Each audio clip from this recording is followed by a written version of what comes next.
जय श्री राम, जय श्री राधे। मैं बताना चाह रहा हूँ कि आज जो भी गवर्नमेंट है, मैं ये नहीं कह रहा गवर्नमेंट कोई भी पार्टी की हो।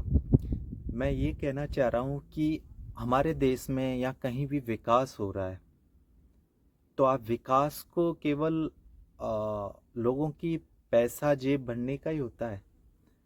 अगर हम इंडस्ट्री लगा रहे हैं, कहीं भी फैक्ट्री लगा रहे हैं, वही विकास है केवल, और विकास नहीं है। आप ये सोचो, अगर आपके पास करोड़ों रुपए हैं, अरबों रुपए हैं, लेकिन आपका शरीर स्वस्थ नहीं है, आपका शरीर स्वस्थ नहीं है, तो वो कोई मायने नहीं रखता आपका पैसा क्या है। आप कितना भी पैसा लगा लो, हॉस्पिटल वगैरह में कितना भी पैसा लगा लो, लेकिन आप उस बीमारी से जीत ही नहीं पाओगे। कैंसर जैसी बीमारी है, उसका कोई इलाज ही नहीं है। उसमें लोग जिंदगी भर दवाई खाएं, थेरेपी कराएं, लेकिन कोई फ़ायदा नहीं, लास्ट में रिजल्ट आता है जीरो। लोगों को जाना पड़ता है, उसका इलाज ही नहीं है। शुरुआत में पता लग जाए तब तो इलाज है। लेकिन ऐसी बीमारी आई क्यों? ऐसी बीमारी आई क्यों? कहाँ से आई? ऐसी बीमारी आने का जो कारण है वो मानव जाति है, हम लोग हैं। आज देखो, अरावली पर्वतमाला को नष्ट करने की कोशिश की जा रही है। कोर्ट ने भी बोल दिया है, और 100 मीटर से ऊपर है ऊंचाई जिसकी, वो पहाड़ी मानी जाएगी अरावली पर्वत। और जो 100 मीटर से कम है उसको खनन कर सकते हैं, उस पहाड़ी को तोड़ सकते हैं, या कुछ भी मकान वगैरह कुछ भी बना सकते हैं। लेकिन ये तो गलत हुआ ना। इस चीज़ से क्या होगा? दिल्ली से लेकर हरियाणा, पंजाब, हरियाणा, राजस्थान, गुजरात तक अरावली पर्वतमाला फैली हुई है, जो रेगिस्तान को रोकती है। अगर उसी अरावली पर्वत को नष्ट कर देंगे तो क्या होगा? रेगिस्तान दिल्ली तक पहुंच जाएगा, और वहाँ की जलवायु, राजस्थान की जलवायु, दिल्ली की जलवायु कितनी दूषित हो जाएगी, आज भी कितनी दूषित है। लेकिन उस चीज़ का कोई भी संज्ञान नहीं लेता, क्योंकि सबको विकास की पड़ी है कि विकास विकास। अरे विकास क्या है? जब आप अच्छी साफ सुथरी ऑक्सीजन नहीं ले पाओगे तो उस पैसा का करोगे क्या? उस इंडस्ट्री का करोगे क्या?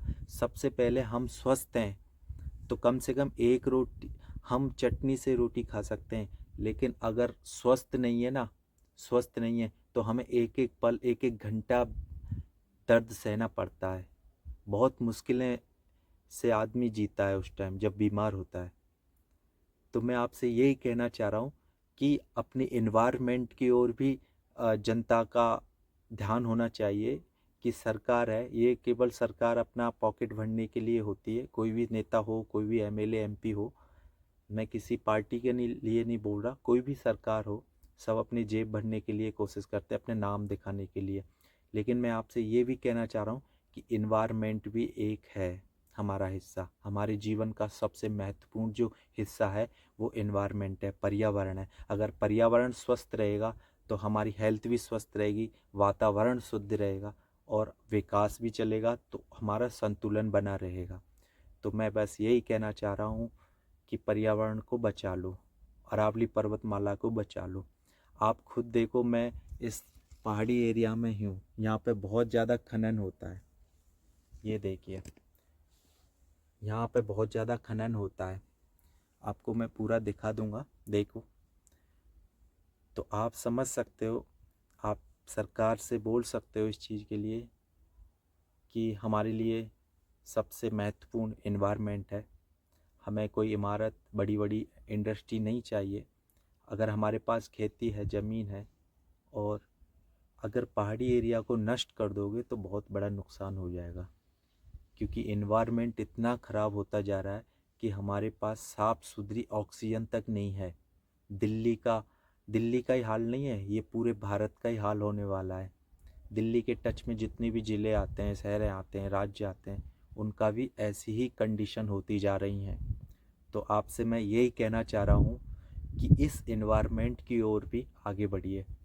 क्योंकि विकास के नाम से इन्वायरमेंट का सफाया किया जा रहा है, पेड़ों को काटा जा रहा है, तो इसका कौन करेगा? सरकार के पास अथाह पैसा है, वो विदेशों में भाग जाएंगे, ऐसी जगह पे वो बना लेंगे। लेकिन जनता, बेचारी जनता को तो यहीं रहना है ना, तो जनता बेचारी बीमारी मरेगी।